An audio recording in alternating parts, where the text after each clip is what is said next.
एक जंगल में एक बहुत पुराना बरगद का पेड़ था। उस पेड़ पर घोंसला बनाकर एक कौवा कौवी का जोड़ा रहता था। उसी पेड़ के खोखले तने में कहीं से आकर एक दुष्ट सर्प रहने लगा। हर वर्ष मौसम आने पर कौवी घोंसले में अंडे देती और दुष्ट सर्प मौका पाकर उनके घोंसले में जाकर अंडे खा जाता। एक बार जब कौवा और कौवी जल्दी भोजन पाकर शीघ्र ही लौट आए तो उन्होंने उस दुष्ट सर्प को अपने घोंसले में रखे अंडों पर झपटते देखा। अंडे खाकर सर्प चला गया। कौवे ने कौवी को ढाढ़स बंधाया, प्रिय, हिम्मत रखो, अब हमें शत्रु का पता चल गया है, कुछ उपाय भी सोच लेंगे। कौवे ने काफी सोचा विचारा और पहले वाले घोंसले को छोड़ उससे काफी ऊपर टहनी पर घोंसला बनाया और कौवी से कहा, यहाँ हमारे अंडे सुरक्षित रहेंगे। हमारा घोंसला पेड़ की चोटी के किनारे निकट है और ऊपर आसमान में चील मंडराती रहती है। चील शाम की बैरी है। दुष्ट सर्प यहाँ तक आने का साहस नहीं कर पाएगा। कौवे की बात मानकर कौवी ने नए घोंसले में अंडे दिए, जिसमें अंडे सुरक्षित रहे और उनमें से बच्चे भी निकल आए। उधर सर्प उनका घोंसला खाली देखकर यह समझा कि उसके डर से कौवा कौवी शायद वहां से चले गए हैं, पर दुष्ट सर्प तो लेता रहता था।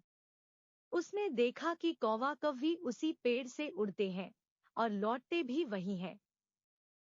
उसे यह समझते देर नहीं लगी कि उन्होंने नया घोंसला उसी पेड़ पर ऊपर बना रखा है। एक दिन सर्प खो से निकला और उसने कौओं का नया घोंसला खोज लिया। घोंसले में कौवा दंपति के 3 नवजात शिशु थे। दुष्ट सर्प उन्हें एक एक करके घपाघप निगल गया और अपने खो में लौटकर डकारे लेने लगा। कौवा और कौवी लौटे तो घोंसला खाली पाकर सन्न रह गए। घोंसले में हुई टूट-फूट व नन्हे कौओं के कोमल पंख बिखरे देखकर वह सारा माजरा समझ गए। कौवी की छाती तो दुख से फटने लगी। कौवी बिलख उठी, तो क्या हर वर्ष मेरे बच्चे शाम का भोजन बनते रहेंगे? कौवा बोला, नहीं।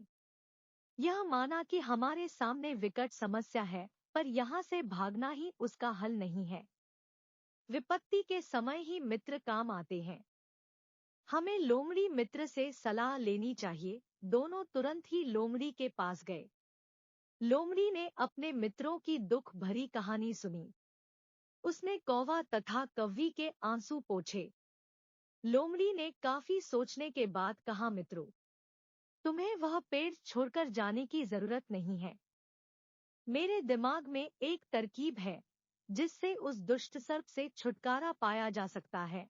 लोमड़ी ने अपने चतुर दिमाग में आई तरकीब बताई। लोमड़ी की तरकीब सुनकर कौवा कौवी खुशी से उछल पड़े। उन्होंने लोमड़ी को धन्यवाद दिया और अपने घर लौट आए। अगले ही दिन योजना अमल में लानी थी। उसी वन में बहुत बड़ा सरोवर था। उसमें कमल और नरगिस के फूल खिले रहते थे। हर मंगलवार को उस प्रदेश की राजकुमारी अपनी सहेलियों के साथ वहां जल क्रीड़ा करने आती थी। उनके साथ अंगरक्षक तथा सैनिक भी आते थे। इस बार राजकुमारी आई और सरोवर में स्नान करने जल में उतरी तो योजना के अनुसार कौवा उड़ता हुआ वहां आया। उसने सरोवर तट पर राजकुमारी तथा उसकी सहेलियों द्वारा उतारकर रखे गए कपड़ों व आभूषणों पर नजर डाली। कपड़े के ऊपर राजकुमारी का प्रिय हीरे व मोतियों का विलक्षण हार रखा था। कौवी ने राजकुमारी तथा सहेलियों का ध्यान अपनी ओर आकर्षित करने के लिए कांव काम का शोर मचाया। जब सबकी नजर उसकी ओर घूमी तो कौवा राजकुमारी का हार चोंच में दबाकर ऊपर उड़ गया। सभी सहेलियां चीखी, देखो देखो, वह राजकुमारी का हार उठाकर ले जा रहा है। सैनिकों ने ऊपर देखा तो सचमुच एक कौवा हार लेकर धीरे धीरे उड़ता जा रहा था। सैनिक उसी दिशा में दौड़ने लगे। कौवा सैनिकों को अपने पीछे लगाकर धीरे धीरे उड़ता हुआ उसी पेड़ की ओर ले आया।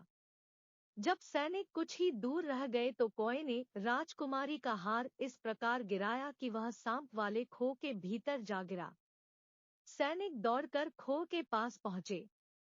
उनके सरदार ने खो के भीतर झांका। उसने वहां हार और उसके पास में ही एक काले सर्प को कुडनली मारे देखा। वह चिल्लाया, पीछे हटो, अंदर एक नाग है। सरदार ने खो के भीतर भाला मारा। सर्प घायल हुआ और फुफकारता हुआ बाहर निकला। जैसे ही वह बाहर आया, सैनिकों ने भालों से उसके टुकड़े टुकड़े कर डाले। सीख, सूझबूझ का उपयोग कर हम बड़ी से बड़ी ताकत और दुश्मन को हरा सकते हैं। बुद्धि का प्रयोग करके हर संकट का हल निकाला जा सकता है।